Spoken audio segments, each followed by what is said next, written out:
Assalamualaikum warahmatullahi wabarakatuh. Salam sejahtera buat kita semua dan salam bahagia. Kita lanjutkan siklus refrigerasi kita. Kali ini menggunakan gas sebagai fluida kerjanya, sehingga kita sebut dengan siklus refrigerasi gas. Kita lihat diagramnya di sini, bahwa kalau biasanya di sini ada katup ekspansi, nanti itu kita akan gantikan dengan turbin. Kemudian keseluruhan sistem yang lain sama. Dan kemudian karena ini adalah udara sebagai gas ideal, sebagai fluida kerjanya, maka tidak ada perubahan fase di dalam sistem. Dan juga karena tidak ada proses throttling di sini, maka H3 tentu saja tidak sama dengan H4. Nah, kita lihat diagram TS-nya seperti ini. Yang berbeda nanti di sini adalah ketika mencari COP. COP itu kan selalu adalah KL, maksudnya dari sini, dibagi dengan W kompresor.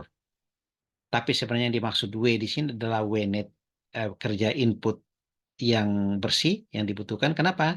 Karena kerja di sini, kompresor di sini kita butuhkan kerja dari luar, tetapi pada sisi yang lain turbin menghasilkan sedikit kerja.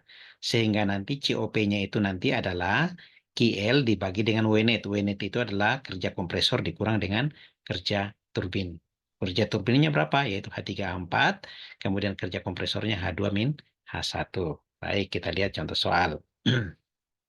Nah, contoh soal berikut ini, soalnya adalah ini diagram TS-nya. Sebuah siklus refrigerasi gas ideal menggunakan udara sebagai fluida kerja untuk mempertahankan temperatur ruangan yang diinginkan pada minus 18 derajat Celcius. Dalam kurung ini sini ada keluar dari penukar kalor ruang yang didinginkan. Jadi bagian sini ya, titik 1. Jadi min 18 itu adalah titik 1 ya. Dan karena kita akan menggunakan udara sebagai fluida kerjanya, di mana tabel udara itu data temperatur inputnya itu dalam Kelvin, sehingga semua yang Celsius ini kita ubah ke Kelvin dengan cara menambahkan 273. Kemudian membuang kalor ke lingkungan, dalam kurung ini temperatur udara dan kompresor. Kalau kompresornya ini kan 1,2 ya, kompresornya itu 1,2, maka kita lihat bahwa ini adalah yang temperatur 3 ya, T3. Rasio tekanan kompresor 4, artinya P2 per P1 itu sama dengan 4. Laju aliran fluida kerja 0,05 kg per detik. Maka kita lihat pertanyaannya, hitung temperatur maksimum dan minimum siklus. Maksimumnya adalah T2, minimumnya adalah T4. Laju pendinginan. Laju pendinginan di sini adalah tentu saja H1 min H4 dikali dengan M dotnya. Kemudian COP sistem, COP kita tadi itu adalah KL dibagi dengan W net. Ya, W net nanti kita hitung W netnya berapa. Kita lihat, ini dia. Pada titik 1, ya, diketahui bahwa pada T1 min 18 derajat Celcius atau 255 Kelvin dari tabel, ya, dari tabel udara sebagai gas ideal, kita dapatkan H1-nya dan PR1. Kenapa saya pakai PR1? Karena saya akan menggunakan kalor spesifik fungsi temperatur, bukan kalor spesifik konstan. Ya, jadi kita tidak pakai CP, CV, dan seterusnya. PR, kenapa PR? Sekali lagi karena data yang diketahui di sini adalah data tekanan, bukan data volume. Seandainya datanya adalah data volume, maka di sini akan ganti dengan V, bukan P. Baik, kita lanjutkan. Untuk titik 2, dari hubungan, ya, proses isentropik, karena 1,2 adalah isentropik, maka dapatkan PR2 itu sama dengan P2 per P1 dikali PR1. Ingat tadi P2 per P1 itu sama dengan 4 ya, kali 0,78 sekian diperoleh 3, sekian. Itu di titik 2.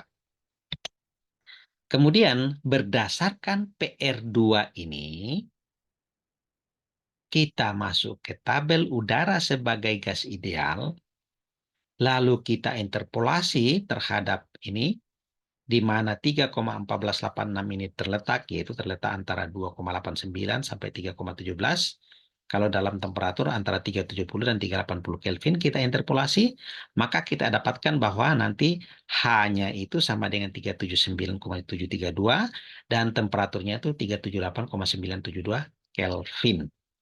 Oke. Kemudian kita lihat titik 3. Titik 3 diketahui tadi bahwa T3-nya itu 27 Celcius atau 300 Kelvin. Kemudian berdasarkan 300 Kelvin itu, kita lihat di tabel udara sebagai gas ideal diperoleh H3 300,19 dan PR-nya itu 1,386. Sekali lagi kita cari 1,386 sebab proses 3 ke 4 adalah proses yang isentropik. Ya. Dengan demikian, ya, ingat, rasio kompresi tadi P2 per P1 otomatis sama di sini P3 per P4.